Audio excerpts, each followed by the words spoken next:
Everyone, CS Prince और this side. इस video में बात करेंगे, अगर आपने कोई ट्रेडमार्क फाइल किया है तो उस ट्रेडमार्क को फाइल करने के बाद अगर आपको डिपार्टमेंट की तरफ से ऑब्जेक्शन आया है तो उस ऑब्जेक्शन को आप कैसे रिमूव कर सकते हैं। सबसे पहले तो मैं आपको ये बता देता हूँ कि जैसे आप कोई ट्रेडमार्क एप्लीकेशन फाइल करते हैं तो TM लिखने का राइट आपको बाय द नेक्स्ट मोमेंट मिल जाता है। बट लिखने का राइट आपको तब मिलता है जब आपकी ट्रेडमार्क एप्लीकेशन सारी स्टेजेस जो है क्लियर कर लेती है। तो during the TM to R, यानी कि TM से लेकर R की जर्नी के बीच में बहुत सारी स्टेजेस हैं। वो सारी स्टेज जब क्लियर हो जाती है उसके बाद ही आप अपने ट्रेडमार्क के साथ R लिख सकते हैं या फिर R लिखने का राइट आपको मिलता है। तो इन सब स्टेजेस के बीच में एक स्टेज है एग्जामिनेशन रिपोर्ट की। हर ट्रेडमार्क एप्लीकेशन एक पर्टिकुलर एग्जामिनर को असाइन की जाती है। वो एग्जामिनर आपकी एप्लीकेशन को चेक करते हैं। अगर उन्हें लगता है कि एप्लीकेशन में कोई प्रॉब्लम नहीं है तो वो आपकी एप्लीकेशन को प्रोसीड कर देते हैं और एक्सेप्टेड एंड एडवर्टाइज स्टेज पे आपकी एप्लीकेशन को सेंड कर देते हैं। बट अगर उन्हें लगता है कि नहीं, आपकी एप्लीकेशन में कुछ करेक्शंस की रिक्वायरमेंट है, कुछ उनको क्लैरिफिकेशन चाहिए, तो वो आपको ऑब्जेक्शन देते हैं। तो हम इस वीडियो में उसी की बात करेंगे। अगर आपको कोई ऑब्जेक्शन मिलता है तो आप उसका रिप्लाई कैसे फाइल कर सकते हैं, किस किस सेक्शन में अगर आपको ऑब्जेक्शन मिले तो उसका आप रिप्लाई कैसे फाइल कर सकते हैं। आपको मैं क्लियर करना चाहूंगा, जैसे ही आपको ऑब्जेक्शन मिलता है उसका रिप्लाई फाइल करने के लिए आपके पास सिर्फ 30 डेज होते हैं।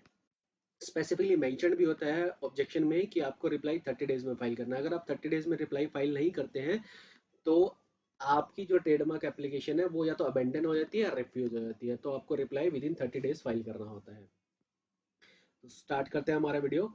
सबसे पहले मैं आपको ये बताता हूँ कि आपकी जो अगर आप जो एप्लीकेशन फाइल करते हैं उसमें आपको जो ऑब्जेक्शन मिलता है वो सेक्शन 9 में मिलता है या सेक्शन 11 में मिलता है। यानी कि 90% चांसेस रहते हैं कि या तो आपको सेक्शन 11 में ऑब्जेक्शन मिलेगा या सेक्शन 9 में मिलेगा। सबसे पहले हम बात कर लेते हैं कि सेक्शन 9 में क्या ऑब्जेक्शन मिलता है और उसका आप रिप्लाई कैसे करते हैं। सेक्शन 9 में जो ऑब्जेक्शन मिलता है वो आइडेंटिकल मार्क्स की वजह से मिलता है, जो कि same and similar to the existing marks है। यानी कि आपने जो ट्रेडमार्क फाइल किया है या पर्टिकुलर ब्रांड या लोगो जो आपने फाइल किया है वो किसी एग्जिस्टिंग ट्रेडमार्क से मिलता जुलता है, या तो सेम है या सिमिलर है। तो आपको बताना होता है रिप्लाई में कि आपका जो ट्रेडमार्क है वो पर्टिकुलर ट्रेडमार्क साइटेड ट्रेडमार्क से कैसे डिफरेंट है। आप रिप्लाई में फाइल कर सकते हैं कि आपकी जो ब्रांड है या लोगो है उसका कलर कॉम्बिनेशन अलग है, उसकी शेप अलग है, उसकी स्पेलिंग अलग है, उसका प्रोनाउंसिएशन अलग है। तो आपको ये सारे डिफरेंशिएट जो है बताने होते हैं एग्जिस्टिंग ट्रेडमार्क से। जितने भी साइटेड ट्रेडमार्क्स है उन सब के साथ कंपैरिजन बताना है। अगर एक आपको सेम एंड सिमिलर ट्रेडमार्क मिला है तो आप उसके साथ कंपैरिजन बताएंगे। अगर आपको 10 का मिला है कि 10 के साथ आपका सेम एंड सिमिलर आता है तो आप 10 के साथ डिफरेंशिएट करेंगे कि 10 से मेरा जो ट्रेडमार्क है वो कैसे अलग है, कैसे डिफरेंशिएट कर सकते हैं हम मेरे ट्रेडमार्क को एग्जिस्टिंग 10 ट्रेडमार्क से। फिर आपको जो ऑब्जेक्शन मिलता है 9(1)(a) में मिलता है, 9(1)(b) में मिलता है। सबसे पहले 9(1)(b) की बात कर लेते हैं। 9(1)(b) में आपको मिलेगा which consist exclusively of marks or indication which may serve in trade of designate the kind, quality, quantity, intended purpose, values, geographical origin or the time of the production of the goods or rendering of the services or other characteristic of the goods or services। यानी कि आपने जो trademark file किया है उस trademark में, उस brand में, लोगों में आप या तो बता रहे हैं कि उसका काइंड क्या है या क्वालिटी क्या है, क्वांटिटी क्या है, इंटेंडेड पर्पस क्या है या वैल्यूज क्या है, जियोग्राफिकल ओरिजिन क्या है। यानी कि आप अपने ट्रेडमार्क के थ्रू ही बता रहे हो कि वो किस पर्टिकुलर सर्विस से बिलोंग करता है, किस पर्टिकुलर प्रोडक्ट से बिलोंग करता है। तो यानी कि आपका जो ट्रेडमार्क है वो डिस्क्रिप्टिव नेचर का है। तो इस कारण से आपके ट्रेडमार्क को जो है, आपके ट्रेडमार्क के रजिस्टर होने की चांसेस कम हो जाते हैं, क्योंकि डिस्क्रिप्टिव नेचर के जो ट्रेडमार्क्स होते हैं उनके रजिस्टर होने की चांसेस जो है कम हो जाते हैं। तो आपको रिप्लाई करना होता है कि नहीं, आपका जो ट्रेडमार्क है वो डिस्क्रिप्टिव नेचर का नहीं है, कोइंड वर्ड है, फैंसीफुल वर्ड है। इस कारण से आपका जो ट्रेडमार्क है वो रजिस्टर्ड होना चाहिए। एक एग्जांपल के लिए मैं आपको बताता हूँ कि अगर एप्पल जो है आईफोन कंपनी है, उसका जो ब्रांड है या लोगो है वो एप्पल है। एप्पल का एक डिक्शनरी मीन है सेब। बट एप्पल जो जो एप्पल है, पर्टिकुलर एप्पल जो है उसका फोन से कुछ लेना देना नहीं है। तो इस कारण से वो उसके लिए कोइन वर्ड बन गया, फैंसीफुल वर्ड बन गया, आर्बिट्रेरी वर्ड बन गया। इस कारण से एप्पल अगर किसी फोन, अगर कोई फोन वाली कंपनी है, अगर वो एप्पल ब्रांड अप्लाई करते तो उन्हें मिल जाएगा। मगर मान लो एप्पल कोई ऐसा बिजनेसमैन है जो कि एप्पल के ट्रांसपोर्टेशन में है, एप्पल से मिलता जुलता उनका बिजनेस है, तो एप्पल एज ए ट्रेडमार्क नहीं ले सकता, क्योंकि उनका जो ट्रेडमार्क है वो बता रहा है कि एप्पल से मिला जुला वही वो काम कर रहे हैं। इस कारण से वो एप्पल का ट्रेडमार्क उन्हें नहीं मिलेगा। मगर सेम जैसे कि एप्पल, मैंने एक एग्जांपल रहा है कि एक फोन बनाने वाली कंपनी है, वो अगर एप्पल अप्लाई करती है तो उन्हें तुरंत मिल जाता है।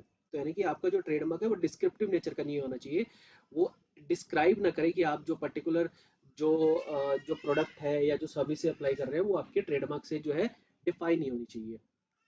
9(1) में अगर आपको ऑब्जेक्शन मिलेगा, which are devoid of any distinctive characters, that is to say not capable of the distinguish the goods or services of one person from those of another person, यानी कि आपका जो जो वर्ड है वो डिस्टिंक्टिव कैरेक्टर का है, distinctive character का नहीं है, और आपको एक्सप्लेन करना है कि वो डिस्टिंक्टिव कैरेक्टर का नहीं है, उसका कोई डिक्शनरी वर्ड नहीं है, वो हमने कोइन वर्ड अप्लाई किया है, तो इस कारण से हमारा जो ट्रेडमार्क है वो रजिस्टर्ड होना चाहिए।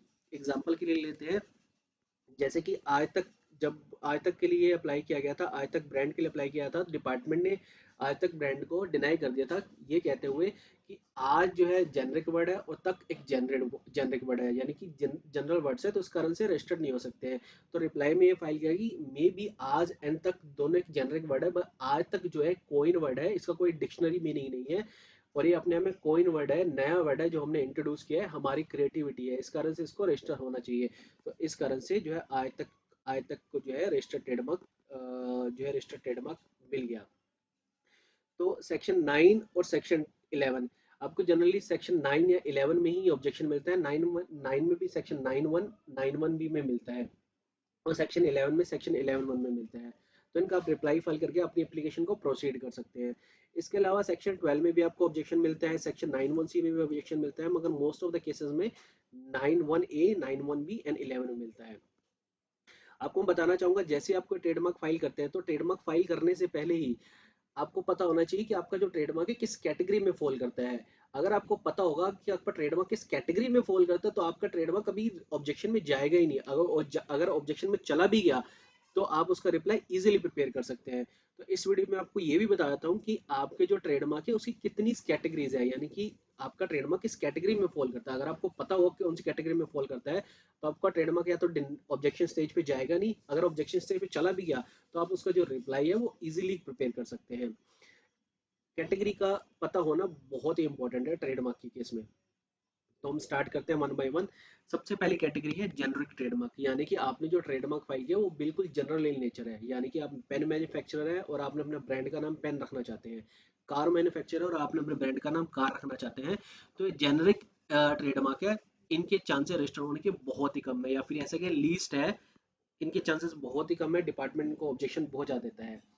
डिस्क्रिप्टिव ट्रेडमार्क इस तरह ऐसे ट्रेडमार्क होते हैं जिसमें आप जो ट्रेडमार्क फाइल करते हैं वो बता देते हैं कि आपकी जो मेन करेक्टरिस्टिक क्या है, आपकी सर्विसेज क्या है, या आपका फीचर क्या है, जो आपने जो ट्रेडमार्क जिस प्रोडक्ट या सर्विसेज के साथ एसोसिएट है उसका वो बता देते हैं कि इनका कैरेक्टरिस्टिक क्या है, फीचर्स क्या है, या बेनिफिट्स क्या है, वो आप जो है एक्सप्लेन कर देते हैं आप पर्टिकुलर ट्रेडमार्क में। जैसा कि मैंने आपको अभी 9(1)(b) के ऑब्जेक्शन में बताया कि आपको आपका जो पर्टिकुलर ट्रेडमार्क है वो किस प्रोडक्ट से बिलोंग करता है, किस सर्विसेज से बिलोंग करता है, वो अपने आप ही लोगों में पता लग जाता है। तो ऐसा नहीं होना चाहिए।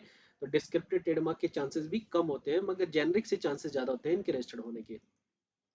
सजेस्टेड ट्रेडमार्क ऐसे ट्रेडमार्क्स होते हैं जो कि पर्टिकुलर ब्रांड, जो आपने प्रोडक्ट है या सर्विसेज है उससे डायरेक्टली एसोसिएटेड नहीं होते हैं, यानी कि उसके मेन कैरेक्टरिस्टिक को नहीं बताते, बट उसके किसी एक कैरेक्टरिस्टिक को या किसी एक क्वालिटी को बताते हैं। जैसा कि आप एग्जांपल ले लीजिए, जगुआर जो है कार मैन्युफैक्चरिंग कंपनी का ब्रांड है, यानी कार मैन्युफैक्चरिंग का जगुआर से कुछ लेना देना नहीं है, बट जगुआर की एक स्पेशलिटी है कि उनकी स्पीड अच्छी होती है, या वो अपनी स्पीड के लिए वेल नोन है। तो वो कार के लिए ये इंडिकेट कर रहे हैं कि हमारी जो कार है जगुआर की तरह है। ठीक है, इन इस तरह के ट्रेडमार्क के चांसेस सजेस्टिव से, जेनरिक से, डिस्क्रिप्टिव से ज्यादा होते हैं। आर्बिट्रेरी ट्रेडमार्क वो ट्रेडमार्क होते हैं जिनका एक पर्टिकुलर डिक्शनरी वर्ड होता है, मगर जिस प्रोडक्ट या सर्विसेज के लिए वो एसोसिएट किए जाते हैं उनसे उनका कुछ लेना देना नहीं होता। आप एग्जांपल ले सकते हैं एप्पल का डिक्शनरी मतलब सेब है, बट एप्पल जो है वो एक फोन बनाने वाली कंपनी ने उसको एज ए ब्रांड या लोगो यूज किया, यानी कि फोन का एप्पल से कुछ लेना देना नहीं है, मगर जैसे उन्होंने अप्लाई किया उनको उनका वो पर्टिकुलर ट्रेडमार्क जो है रजिस्टर्ड हो जाता है। आर्बिट्री ट्रेडमार्क के चांसेस सजेस्टिव से, डिस्क्रिप्टिव से एंड जेनरिक से ज्यादा होते हैं। फैंसीफुल ट्रेडमार्क फैंसीफुल ट्रेडमार्क वो ट्रेडमार्क होते हैं जो जिनका कोई डिक्शनरी मतलब नहीं होता है, ये वर्ड आज तक इंट्रोड्यूस नहीं किए होते हैं। किसी के माइंड की क्रिएटिविटी हो सकते हैं, ये वर्ड आज तक कभी मार्केट में आए नहीं होते हैं। इस कारण से इनके रजिस्टर्ड होने के चांसेस सबसे ज़्यादा है। आप एग्जाम्पल के ले सकते हैं सोनी, यामा, कोडेक, जेरोक्स। ये वर्ड इससे पहले कभी इंट्रोड्यूस नहीं किए गए थे, ना ही इनका कोई डिक्शनरी वर्ड है। तो इस कारण से जब ये इंट्रोड्यूस किए जाते हैं, इनके चांसेस रजिस्टर होने के बहुत ज़्यादा होते हैं, या फिर ये कहें इनको ऑब्जेक्शन मिलने के चांसेस सबसे कम होते हैं, या फिर मिल भी जाता है तो आप अगर रिप्लाई फाइल करेंगे तो आप रिप्लाई इजीली क्लियर कर लेंगे। तो अगर आप फाइल करते हैं अपना ट्रेडमार्क, तो अगर आप ट्रेडमार्क चाहते हैं कि आपका फर्स्ट गो में क्लियर हो जाए, कोई ऑब्जेक्शन ना मिले, तो आप फैंसीफुल ट्रेडमार्क फाइल कर सकते हैं। फैंसीफुल ट्रेडमार्क अगर आप फाइल नहीं करना चाहते तो आर्बिट्रेट ट्रेडमार्क फाइल कर सकते हैं। सबसे ज़्यादा चांसेस होते हैं फैंसीफुल ट्रेडमार्क के रजिस्टर होने के। उससे कम चांसेस होते हैं आर्बिट्रेट ट्रेडमार्क के रजिस्टर होने के। उससे कम चांसेस होते हैं सजेस्टिव ट्रेडमार्क के रजिस्टर होने के। और डिस्क्रिप्टिव ट्रेडमार्क एंड जेनरिक के बहुत कम चांसेस होते हैं, या फिर ये कि इनकी इन केसेस में ऑब्जेक्शंस बहुत आते हैं, और अगर ऑब्जेक्शन ज़्यादा आते हैं तो रिप्लाई फाइल करना डिफिकल्ट हो जाता है। तो इस तरह आपको फाइल करने से पहले पता होना चाहिए कि आपकी ट्रेडमार्क की कैटेगरी क्या है। अगर आपको कैटेगरी पता होगी तो आप फाइल करते वक्त, आप अप्लाई करते वक्त वो सब चीज़ों को ध्यान में रखेंगे। तो आर्बिट्रेरी है या फिर आप फैंसीफुल या कोइन वर्ड अगर अप्लाई करेंगे तो उसके चांसेस सबसे ज़्यादा होते हैं, या फिर ऑब्जेक्शन मिलेगा ही नहीं आपको। और अगर आपको मिलता भी है तो आपके पास ऑलरेडी उसका रिप्लाई अवेलेबल होगा, तो आप इजीली अपना ट्रेडमार्क जो है रजिस्टर कर सकते हैं। इस वीडियो में इस आर्टिकल का लिंक मैं आपके साथ इस वीडियो में मैं शेयर कर दूंगा। अगर आपको इसके अलावा कोई ऐसा ऑब्जेक्शन है जो आपको प्रॉब्लम हो रही है, जिसका आप रिप्लाई फाइल नहीं कर सकते, कमेंट बॉक्स में शेयर कर सकते हैं, मैं आपको रिप्लाई कर दूंगा। आर्टिकल का लिंक मैं आपके साथ वहाँ शेयर कर दूंगा। ट्रेडमार्क की कौन कौन सी स्टेजेस होती हैं वो सब भी मैं आपके साथ वहाँ शेयर कर दूंगा। That's all for the day, thank you very much.